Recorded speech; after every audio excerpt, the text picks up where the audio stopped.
Master, asking ko regarding sa masulti nimo sa issue nila karon sa industriya sa reggae culture. Kabalo mo daghan jud anang masuko nga kuan. Ako na lang makuan hisgutan ko na gamay ra man. Daghan ang wala na kasabot. Ang ilahala na entertain sila. O kasabot makuha na sa mga crowd na entertain sila. O din wala po siguro lagi nakita kung unsay movement sa tinuod na movement sa culture sa reggae music.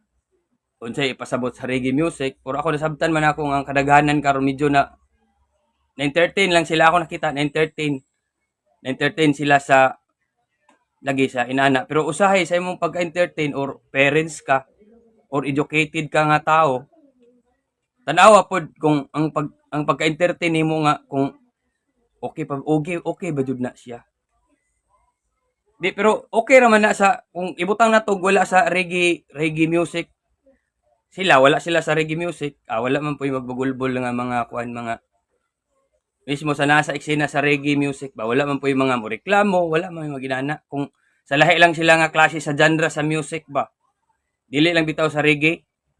Then mo nang kanang nangutana sa ako about sa inana, about sa ilaha pod sa sila Ilyas sa ilahang kuan. Manang para nako sila kabalo naman pod siguro sila sa kanang unsay ang ayan ba